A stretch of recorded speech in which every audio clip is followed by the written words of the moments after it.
Well, yeah, what about the people who don't? Then they shouldn't call themselves fans. They just say, I'll watch it. You know what I'm saying? But then again, it's a lot of niggas who not watching Mr. Beast as they used to. You know what I'm saying? It's probably like a whole new crowd now that watch it. We don't know. That's all I'm saying.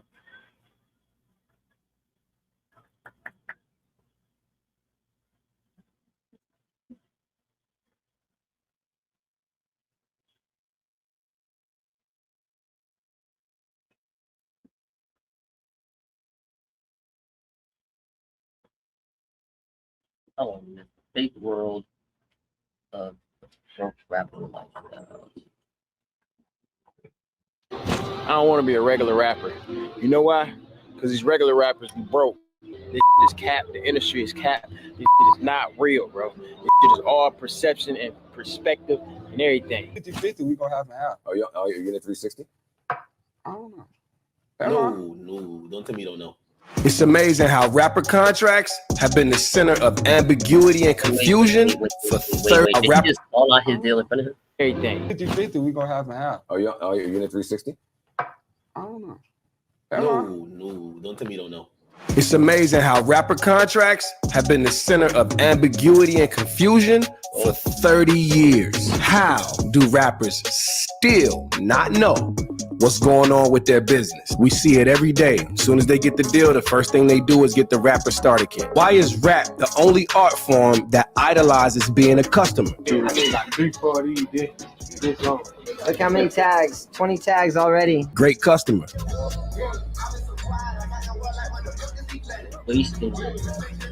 Great customer. 52,000 right now. All right, so it'll be 52,000 flat. All right. Maybe do 50. I brought 100. I'm trying to leave it 50 for real. Great customer. And on the other hand, people like Lil Baby actually can't afford these types of expenses. But this is where it starts. First is the chain, rented vehicle, Airbnb, and random IG model looking for a quick buck.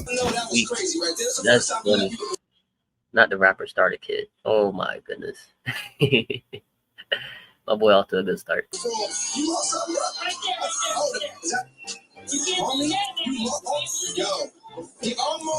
almost lost the bezel.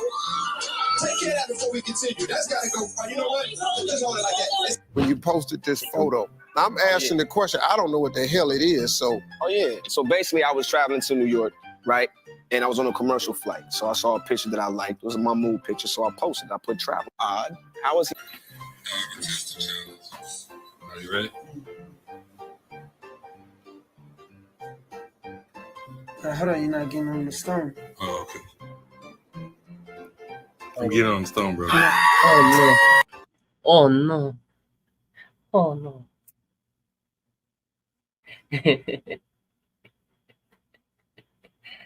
Ah, boy. But Jay-Z summed it up with this line. Change is cool, a cop, but more important is loyalty. But apparently nobody heard him. But wait a minute, we getting ahead of ourselves.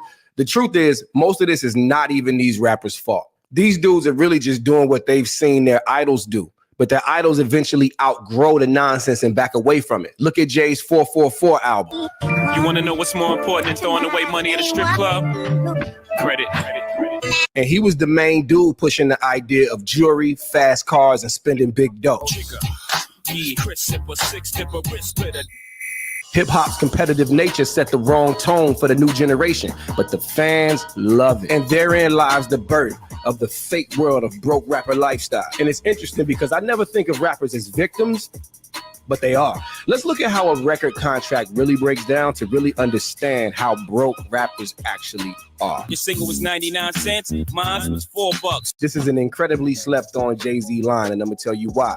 Because it illustrates how far apart good rap business is from bad rap business. And this new generation is almost exclusively bad rap business. So when Jay dropped this line, he was in a joint venture with Def Jam, which usually means somewhere around a 50-50 split. If the single was $4, that means $2 to Rockefeller, $2 to Def Jam. Jay is an executive and an artist, so he gets paid twice on this single. The average artist gets roughly 10%, but since Jay was the boss, he probably paid himself around 25%. 25% of $2 is 50 cents. That leaves $1.50 to be split between Jay, Dame, and Biggs, 50 cents each. So let's assume Jay was getting $1 to his bottom line per single sold. So let's put up the scoreboard. Jay, $1 per single. Now let's look at the new generation. Remember, the new generation is only 99 cents, and the average new artist deal would be about 10%, which would leave them with about 10 cents per record sold. So with about 1 million records sold, Jay would have made about $1 million, while the average artist would have made about 100,000.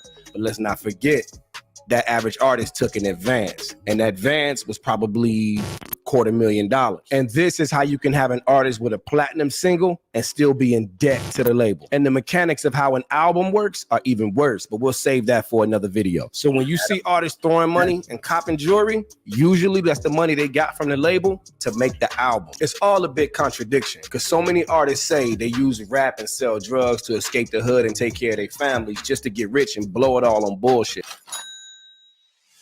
Look at this list. You're gonna see some legends on this list. This is just a list of artists that have had to fight their way out of a bad contract at some point in their career. And many times that bad contract was during the time that they were at the height of their sales. So they didn't even profit from the best years of their artistry. A lot of times they've had to find other ways creatively to make money post the height of their success.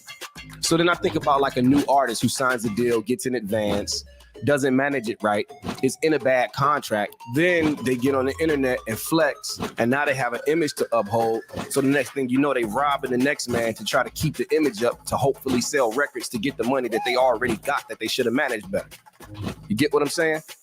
I think a lot of mistakes that get made is what you just said, right? You got an advance from a major, and maybe you didn't spend it in the smartest way. Man, I went splurging.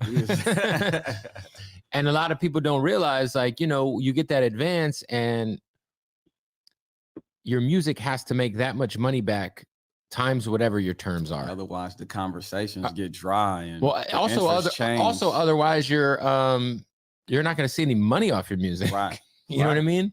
Like, that's your big nut, and you got to kind of make that shit stretch. You know what I'm saying? For, you know, young independent artists watching this, what would be some advice you give them as far as, you know, taking the advance? Or, I mean, I would say, like, with the advance, invest it like straight back in yourself. Pay some bills, but invest it straight back into the business.